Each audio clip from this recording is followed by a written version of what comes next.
Assalamualaikum warahmatullahi wabarakatuh. Saya Anissa Revansa. Di sini saya akan mempresentasikan tentang Orde Lama dalam mata kuliah Sejarah Indonesia yang diampu oleh Bapak Awiria, SPD, MPD. Jadi, Orde Lama diambil dari bahasa Latin, yaitu ordo, yang berarti aturan atau ketertiban. Dengan kata lain, dapat diartikan bahwa orde adalah suatu anggota yang terdiri dari berbagai unsur yang diatur dengan prinsip tertentu. Orde Lama di Indonesia adalah sebutan untuk masa pemerintahan Presiden Soekarno-Hatta pada saat beliau menjabat sejak tahun 1945 sampai 1968. Orde Lama adalah sebutan bagi orde pemerintahan sebelum Orde Baru yang dianggap tidak melaksanakan Pancasila dan Undang-Undang Dasar 1945 secara murni dan konsekuen, yang ditandai dengan diterapkannya demokrasi terpimpin di bawah kepemimpinan Soekarno. Presiden Soekarno sebagai tokoh sentral Orde Lama, yaitu sebagai kepala negara dan kepala pemerintahan. Pada tahun 1927, Soekarno mendirikan dan menjadi pemimpin sebuah organisasi politik yang disebut Partai Nasional Indonesia atau PNI, yang bertujuan untuk mencapai kemerdekaan penuh untuk Indonesia.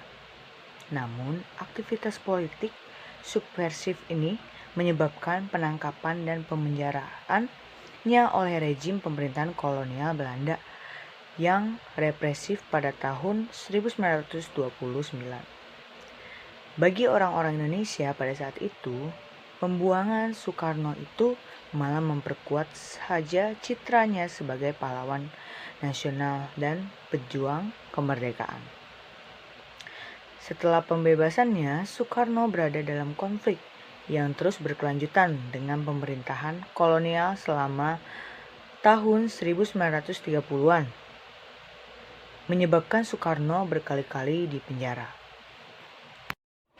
Sejak Soekarno dan Muhammad Hatta memproklamasikan kemerdekaan pada 17 Agustus 1945, yang terjadi setelahnya adalah hiruk-pikuk politik dan keamanan seiring masuknya kembali Belanda ke wilayah Indonesia. Pada masa awal pemerintahan Soekarno pula Pancasila dibentuk dan digodok. Tak hanya dasar negara, bentuk pemerintahan juga birokrasi di dalamnya juga dirumuskan. Pembentukan negara Indonesia ini diwarnai silang pendapat dan perdebatan panjang. Selain harus menghadapi Belanda di berbagai front pertempuran maupun meja perundingan, masa pemerintahan usai kemerdekaan Republik Indonesia kala itu juga terjadi gejolak internal. Ada rasanya ketidakpercayaan dari sejumlah golongan tertentu terhadap pemerintahan Soekarno dan Hatta. Pada 1948, misalnya terjadi aksi di Madiun dimotori oleh Musso. Peristiwa ini kerap disebut sebagai pemberontakan PKI Madiun yang terjadi pada 18 September 1948.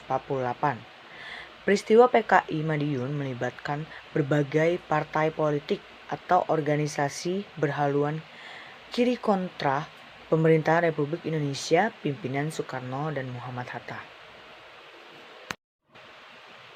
Selama kurun waktu dalam pergantian Orde Lama terjadi perubahan sistem pemerintahan dari presidensial menjadi sistem parlementer. Penyimpangan pada masa Orde Lama juga telah terjadi di kurun waktu ini, seperti perubahan fungsi Komite Nasional Indonesia Pusat atau KNIP. KNIP tadinya berfungsi sebagai membantu presiden, namun berubah menjadi badan yang diberi kekuasaan legislatif dan turut diberi wewenang untuk menetapkan GBHN yang tadinya adalah wewenang MPR. Kabinet presidensial juga berubah untuk menjadi kabinet parlementer pada masa itu. Pada sistem ini, presiden memiliki dua fungsi atau fungsi ganda, yaitu sebagai fungsi eksekutif merangkap badan legislatif. Masa itu juga terjadi adanya ketidakstabilan, tapi di sisi lain menggambarkan kedewasaan berpolitik. Selanjutnya di sini ada ciri-ciri pemerintahan parlementer. Yang pertama itu presiden sebagai kepala negara, Perdana Menteri sebagai kepala pemerintahan. Nah, dalam sistem pemerintahan parlementer, presiden sebagai kepala negara dan Perdana Menteri sebagai kepala pemerintahan. Jadi, presiden sebagai kepala negara hanya bertindak sebagai kepala negara yang mengawasi tanpa kewenangan apapun atas tindakan pemerintah. Sementara yang memiliki tindakan dan kewenangan untuk menjalankan pemerintahan sepenuhnya berada di tangan Perdana Menteri sebagai kepala pemerintahan. Di sini selanjutnya yang kedua ada hak prerogatif yang dimiliki Perdana Menteri. Nah, hak prerogatif ini Perdana Menteri adalah hak istimewa yang dimiliki seseorang Perdana Menteri mengenai hukum dan undang-undang di luar kekuasaan Badan Perwakilan. Pada sistem parlementer, Perdana Menteri memiliki hak prerogatif untuk mengangkat dan memberhentikan pejabat atau menteri yang memimpin departemen dan non-departemen. Yang ketiga, eksekutif bertanggung jawab pada legislatif. Lembaga eksekutif bertanggung jawab atas tindakan yang dilakukan kepada legislatif atau parlemen. Pelaporan dan semua kewenangan atas keputusan harus melalui legislatif terlebih dahulu. Jika hal yang hendak dijalankan tidak mendapatkan izin dari legislatif, maka mutlak harus dijalankan sesuai perintah parlemen. Selanjutnya di sini ada kelebihan sistem pemerintahan parlementer. Yang pertama, pembuat kebijakan dapat ditangani secara cepat karena mudah terjadi penyesuaian pendapat antara eksekutif dan legislatif. Hal ini dikarenakan kekuasaan eksekutif dan legislatif berada pada satu partai atau koalisi partai. Yang kedua, garis tanggung jawab dalam pembuatan dan pelaksanaan kebijakan publik harus jelas. Yang ketiga, adanya pengawasan yang kuat dari parlemen terhadap kabinet sehingga kabinet menjadi berhati-hati dalam menjalankan pemerintahannya. Kekurangan sistem pemerintahan parlemen. Yang pertama, kedudukan badan eksekutif kabinet sangat tergantung pada mayoritas dukungan parlemen sehingga sewaktu-waktu kabinet dapat dijatuhkan oleh parlemen. Yang kedua, kelangsungan kedudukan badan eksekutif atau kabinet tidak bisa ditentukan berakhir sesuai dengan masa jabatannya karena sewaktu-waktu kabinet dapat bubar. Selanjutnya ada demokrasi liberal 1950 sampai 1959. Dalam proses pengakuan kedaulatan dan pembentukan kelengkapan negara, ditetapkan pula sistem demokrasi yang dipakai yaitu sistem demokrasi liberal. Dalam sistem demokrasi ini, presiden hanya bertindak sebagai kepala negara. Presiden hanya berhak mengatur formatur pembentukan kabinet. Oleh karena itu, tanggung jawab pemerintah ada pada kabinet. Presiden tidak boleh bertindak sewenang-wenang. Adapun kepala pemerintahan dipegang oleh Perdana Menteri. Dalam sistem demokrasi ini, partai-partai besar seperti Masyumi PNI dan PKI mempunyai partisipasi yang besar dalam pemerintahan. Dibentuklah kabinet-kabinet yang bertanggung jawab kepada parlemen, Dewan Perwakilan Rakyat, yang merupakan kekuatan-kekuatan partai besar berdasarkan Undang-Undang Dasar Sementara 1950. Setiap kabinet yang berkuasa harus mendapat dukungan mayoritas dalam parlemen DPR pusat. Bila mayoritas dalam parlemen tidak mendukung kabinet, maka kabinet harus mengembalikan mandat kepada presiden. Setelah itu, dibentuklah kabinet baru untuk mengendalikan pemerintahan selanjutnya. Dengan demikian, satu ciri yang penting dalam penerapan sistem demokrasi liberal di negara Indonesia ini adalah silih bergantinya kabinet yang menjalankan pemerintahan. Kabinet yang pertama kali terbentuk pada 6 September 1950 adalah Kabinet Natsir. Sebagai formatur ditunjuk Muhammad Natsir sebagai ketua Masyumi yang menjadi partai politik terbesar saat itu. Program kerja Kabinet Natsir pada masa pemerintahannya secara garis besar sebagai berikut. Yang pertama, menyelenggarakan pemilu untuk konstituante dalam waktu singkat. Yang kedua, memajukan perekonomian, kesehatan, dan kecerdasan rakyat. Yang ketiga, menyempurnakan organisasi pemerintahan dan militer. Yang keempat, memperjuangkan soal Irian Barat tahun 1950. Yang terakhir adalah memulihkan keamanan dan ketertiban. Di sini ada ciri-ciri pemerintahan liberal. Yang pertama itu, agama adalah urusan masing-masing individu. Nah, dalam demokrasi liberal ini, agama atau kepercayaan seseorang mengatur tentang gimana hubungannya dengan Tuhan. Sehingga dalam hal ini hanya dialah dan Tuhan yang berhak mengatur dan mengetahuinya. Orang lain dan negara tidak memiliki hak untuk mencampurinya.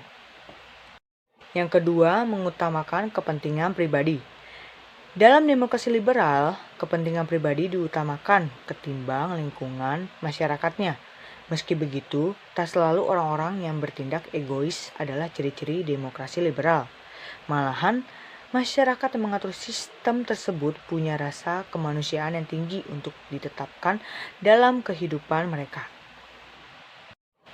Yang ketiga, mengutamakan hak asasi yang berkaitan dengan kebebasan.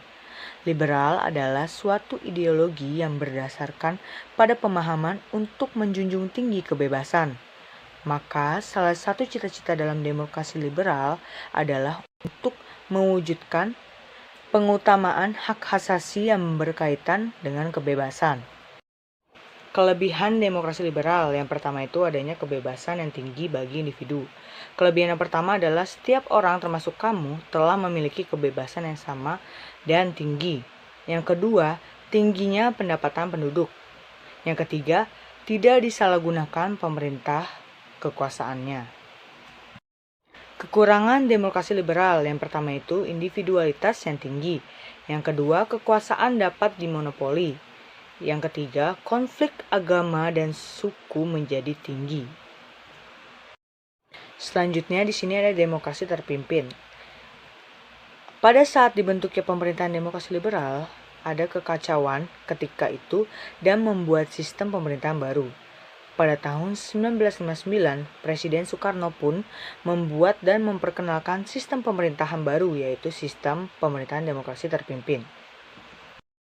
Ada perbedaan di antara demokrasi liberal dan demokrasi terpimpin, yaitu di mana pada demokrasi terpimpin, presiden tidak hanya bertanggung jawab sebagai kepala negara, tapi berkuasa juga pada semua bidang pemerintahan. Sistem demokrasi ini diterapkan secara resmi di Indonesia setelah dikeluarkannya Dekret Presiden pada tanggal 5 Juli 1959. Dengan begitu, Kabinet Juanda yang sebelumnya berkuasa akan digantikan oleh Kabinet Kerja yang dipimpin oleh Soekarno sebagai Perdana Menteri dengan Insinyur Juanda sebagai Menteri Pertama. Dan fokus kebijakan pada masa sistem pemerintahan tersebut ada pada sektor sandang, pangan, dan pembebasan wilayah Irian Barat. Selanjutnya ada sistem politik demokrasi terpimpin. Nah, kekacauan terus-menerus dalam kesatuan negara Republik Indonesia yang disebabkan oleh begitu banyaknya pertentangan terjadi dalam sistem kenegaraan ketika diberlakukannya sistem demokrasi liberal. Pergantian dan berbagai respon dari daerah dalam kurun waktu tersebut memaksa untuk dilakukannya revisi terhadap sistem pemerintahan. Insinyur Soekarno selaku presiden memperkenalkan konsep kepemimpinan baru yang dinamakan demokrasi terpimpin. Tonggak bersejarah diberlakukannya sistem demokrasi terpimpin adalah dikeluarkannya Dekret Presiden 5 Juli 1959. Peristiwa tersebut mengubah tatanan kenegaraan yang telah terbentuk sebelumnya. Satu hal pokok yang membedakan antara sistem demokrasi liberal dan demokrasi terpimpin adalah kekuasaan presiden. Selanjutnya di sini ada gerakan 30 September 1965. Salah satu momen sejarah yang mungkin paling membekas dalam perjalanan sejarah Indonesia adalah peristiwa gerakan 30 September 1965. Peristiwa tersebut sampai saat ini masih menimbulkan kontroversi dalam pengungkapan fakta yang sebenarnya. Ciri-ciri demokrasi terpimpin. Yang pertama, kekuasaan presiden mendominasi. Salah satu akar dari adanya berbagai penyimpangan demokrasi terpimpin adalah karena asas presidensial yang dianut oleh sistem demokrasi ini. Yang kedua, partai politik yang pergerakannya dibatasi. Yang ketiga, menguatkan peran militer. Kelebihan demokrasi terpimpin, yang pertama itu adanya kabinet kerja. Yang kedua, dibentuknya Dewan Pertimbangan Agung Sementara. Yang ketiga, dibentuknya Majelis Permusyawaratan Rakyat Sementara. Kekurangan dari demokrasi terpimpin, yang pertama itu mengaburkan sistem kepartaian partai politik bukan untuk mempersiapkan diri untuk mengisi jabatan politik di pemerintahan, tapi lebih sebagai elemen penopang dari tarik ulur kekuatan antara lembaga kepresidenan, TNI AD, dan Partai Komunis Indonesia atau PKI. Yang kedua, melemahnya lembaga legislatif. Yang ketiga, hak dasar manusia yang sangat lemah. Jadi kesimpulannya, dalam masa Orde Lama, Indonesia bergantian menggunakan sistem liberal. Di saat menggunakan sistem liberal, Indonesia menggunakan sistem pemerintahan parlementer.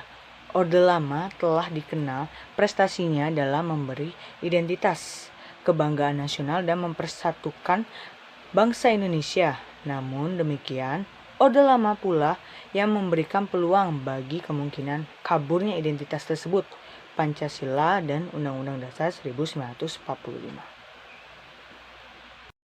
Sekian presentasi dari saya, Anissa Devanza. Kurang lebihnya mohon maaf. Wassalamualaikum warahmatullahi wabarakatuh.